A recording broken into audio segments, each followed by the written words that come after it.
TEDxMUJ। मैं आशीष शुल्क। मैं एक फोटोग्राफर हूँ, मैं एक ट्रैवलर हूँ।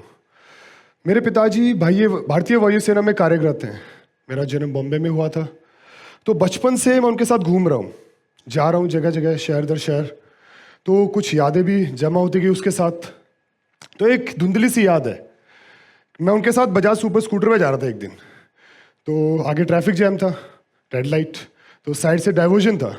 तो मैंने उनसे पूछा, मैंने कहा क्यों ना हम यहाँ से चलते हैं, बहुत ही सिंपल रास्ता है, आसान तरीका है, निकल जाते हैं। तो उन्होंने कहा नहीं, अगर ऐसे रास्ते से निकलने की कोशिश की तो हो सकता है हम कुछ समय पहले, कुछ 1-2 मिनट पहले पहुंच जाएंगे, पर आदतें खराब हो जाएंगी। आदतें हमें पड़ जाएंगी कि कि हम शॉर्टकट ले सकते हैं, कि हमारे अंदर, खुद के अंदर एक भ्रम पैदा हो जाएगा, कि और वो भ्रम बढ़ता जाएगा। उसके साथ ये भ्रम एक आइसबर्ग की तरह है, जो दूर से ऑप्शंस की तरह दिखता है छोटा सा, पर जब हम धीरे धीरे इसके अंदर उतरते जाते हैं ये बड़ा होता जाता है। तो मैंने कहा ठीक है, ये चीज़ें हैं, आगे हम बढ़ते चले गए। तो जो रफ्तार है ज़िंदगी की वो बदल रही है। तो कुछ साल बीते तो जाहिर है कि ऑप्शंस भी बढ़ते गए, तो और भ्रम पैदा होते गए।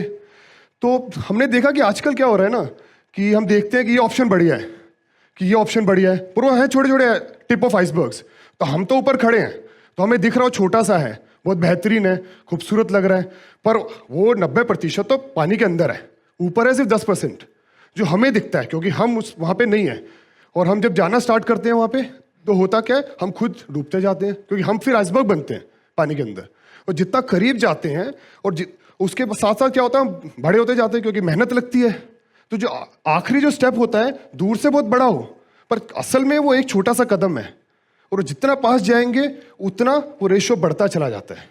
तो मैं पिछले कुछ दिनों अरुणाचल में शूटिंग कर रहा था।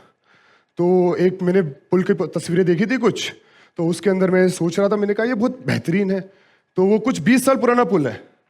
तो उस पुल के अंदर हमने देखा कि मैंने कहा ओके, चीज़ें हैं, बहुत बेहतरीन है, तो क्या किया जाए इसके बारे में। तो हमने ढूंढना स्टार्ट किया। तो हम ढूंढते गए तो पता चला ये तो 2-3 बचे हैं और सारे टूट गए। तो जब टूटे हुए पुल थे, तो कुछ लोगों ने बताया इसमें से भी बहुत बेहतरीन पुल है, और उसका ऑप्शन दिया गया मुझे कि क्यों ना तुम ऐसा करो कि तुम, एक पुल है जो 6 दलाई लामा ने बनाया था, तो उसकी तस्वीरें ले लो। तो वो था तवांग के आगे, पर हम थे मेचुका में। मैंने कहा नहीं, ऐसा तो नहीं है। तो हम नीचे आए आलोंग की तरफ, ये अरुणाचल के अंदर है, चाइना बॉर्डर की तरफ। तो हमने वो पुल ढूंढे, तो हमें करीबन 3 दिन लगे। तो उस 3 दिन के दौरान हमने काफ़ी पुल देखे। तो वो पुल आते गए जाते गए, तो आखिर में जब 3 दिन बाद हम उस पुल पे पहुंचे, वो इतना खूबसूरत था कि मैं आपको बयान नहीं कर पाऊंगा। तो इस दौरान मैंने बहुत सारी यादें बनाई, जो मेरा ट्रैवल था। तो मैं कुछ आपको तस्वीरें दिखाना चाहूंगा पहले। क्या लाइट डिम की जाएंगी? ये इमेज मैंने खींची थी आंध्र प्रदेश के अंदर। तो ये अगेन एक बहुत ही सही एग्जाम्पल है मेरा इल्यूजन के खिलाफ। तो मैं बैठा हुआ था अपने होटल के अंदर और मैंने बहुत सारी तस्वीरें खींची। तो हमने कहा क्यों ना आगे बढ़ा जाए, देखा जाए कि इससे आगे क्या है, क्योंकि ये तो सब कर रहे हैं, कि सब जा रहे हैं, हम उनके पीछे पीछे जा रहे हैं। तो हम उससे जब क्रॉस कर गए तो काफ़ी आगे जाके हमने देखा कि एक है बुद्धा स्टैचू, बहुत पुराना सा है, और असल में ये बहुत ही खूबसूरत जगह निकली। ये है लक्षद्वीप। ये अगेन मैं चल रहा था बहुत नॉर्मली अमरावती के पास में, तो रुके हम इस तस्वीर के लिए, और इससे हमें एक ह्यूमन कनेक्शन डेवलप हुआ कि जिंदगी जो हम देखते हैं उससे परे है। रिफ्लेक्शन, ये एक कल्चर है जो हमारी सोसाइटी के अंदर बस गया है, कि हम कैसे एक्सेप्ट करते हैं चीजों को। आरती, ये वो ब्रिज है जहां की मैंने आपको कहानी रोकी थी। तो अब वापस से उस कहानी पे आएंगे। शुरुआत हुई होली से, दिए, पुल। अब ये था पहला ब्रिज जो मैंने देखना स्टार्ट किया, जो 1997 में तोड़ा गया था उस ब्रिज को बनाने के लिए। दूसरा ब्रिज जो तोड़ दिया गया, 3 दिन के बाद जब तीसरे ब्रिज पे हम पहुंचे, वो ये था। तो इसको यूज किया गया था हाई टेंशन वायर से, और साथ के अंदर इसके अंदर गन्ने के यूज किए गए थे रेशे। आज भी वैसा ही है। तो फिर हमारे दिमाग में सोचा कि हमने कहा क्यों ना इस प्रोजेक्ट को आगे बढ़ाया जाए। तो जब हम पहुंच गए तो हमें एक चीज़ रियलाइज हुई कि हमने पाथ तो वही रखा, पर लास्ट में पहुंच गए, अब क्या? क्योंकि जब फाइनल स्टेज पे पहुंच गए, अब क्या? अब फिर से भ्रम पैदा हुआ कि अब क्या किया जाए। तो अब जो भ्रम हमने उस वक्त कॉन्सेंट्रेटेड रखा था, उसने दूसरे ऑप्शंस खोले। तो उन ऑप्शंस पे हम स्विच करना स्टार्ट कर दिए। तो उस ऑप्शन से हम स्विच करते गए, जो पुराना दलाई लामा वाला ब्रिज था उस पे पहुंचे। वो ब्रिज था ये जिमिथांग। तो इस सब से मैंने पर्सनली ये सीखा था कि चीजें से भागने से बेटर है कि हम उस पर कॉन्सेंट्रेट करें, उसे वक्त दें। तो ये वक्त कौन डिसाइड करेगा, कौन निर्धारित करेगा? ये रफ्तार ये हमारे अंदर है कि हम क्या करते हैं क्या नहीं करते हैं। भागना बहुत आसान है, हमारे पास एक मोबाइल फोन है, मेरे पास भी है, आपके पास भी है। तो उसके अंदर इतने ऑप्शंस बढ़ गए हैं कि हम एक जो पर्टिकुलर ऐप है उसके ऊपर कितना देर बिताते हैं, हम दूसरे पे जाते हैं, तीसरे पे जाते हैं। तो ये चीज़ों से क्या होता है कि हम बहुत ज़्यादा भटक रहे हैं चीज़ों से।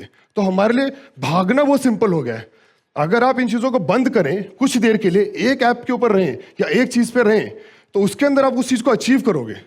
तो वो एक बहुत ज़रूरी है हमारे लिए कि वक्त दो, उसे एक निर्धारित वक्त दो। रफ्तार बदली है पर तरीके नहीं बदले।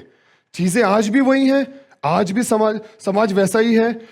कुछ चीज़ें बेसिक्स रहती हैं, उनके ऊपर हमें वक्त बिताना होता है। उस बाहर की रफ्तार को मैच करने दो उसके साथ, फिर होगा। तो इसलिए बहुत सारे सवाल आते हैं कि क्या ये ऑप्शन करियर सही है, क्या ये सही नहीं है। जब आप करियर की बातें कर रहे हैं, करियर के अंदर तो बहुत ही आसान होता है कि हमें कि यहाँ से स्विच कर जाएं। पर क्या आज भी हमारा एजुकेशन सिस्टम तो वही है, हमें 12वीं तक पढ़ना होता है, उसके बाद हाई स्कूल हुई, कॉलेज 3 साल का ही होता है। तो रफ्तार बदले, क्या वो पैटर्न बदल गया है? नहीं बदला है। तो हम वो वक्त क्यों नहीं दे रहे उसे? ये सवाल पूछिए अपने आप से। और एक सवाल और पूछिए, आप अपने आप को उसको बेचिए कि आपको बनना है फोटोग्राफर, क्यों बनना है? अपने आप से सवाल कीजिए। जब अपने आप से सवाल करेंगे तो आप आप पूछेंगे कि भैया कारण क्या है। जब इस कारण के अंदर घुसेंगे तो आपको समझ में आएगा कि भैया ये पॉजिटिव चीज है इसकी। तो जब आप नेगेटिव चीजें भी तो देखेंगे ना उसकी, जब आप नापतोल करेंगे उसका, तो आपको समझ में आएगा कि क्या ये सही में था इस लायक, या सिर्फ हमारे जहन का एक बहम था। क्या ये वो आइसबर्ग था जो हमें दूर से वो छोटा लग रहा था, पर जब हम इसमें उतरे, हमने सवाल किए खुद से, तो हमें पता चला कि अंदर की गहराई कितनी है। वो जब आप सवाल करते हैं खुद से, तो जवाब आपके अंदर होता है, जवाब हमारे आसपास होते हैं। तो ये जो ब्रिज की कहानी थी, ये मेरे को स्कूटर की याद दिलाती है कि अगर मैं बहुत ही आसानी से पहले दूसरे वाले ब्रिज के ऊपर चला जाता, तो क्या मैं पहले वाली खूबसूरती देख पाता? नहीं। पर अंत में दोनों में स्ट्रगल उतना ही था। चीजें आज भी नहीं बदली हैं, बस बदला है हमारा नजरिया, गति। पर हम गति को समझने का नजरिया भी बदलना पड़ेगा हमें। ये हमें खुद से सवाल पूछना पड़ेगा। कोई नहीं हमें बता सकता है, हम हैं, हमारे अलावा कोई नहीं है। और हमारे अंदर शक्ति है ये बताने की, ये समझाने की, और हमें समझना पड़ेगा। रफ्तार के साथ मैच कीजिए। जय हिंद।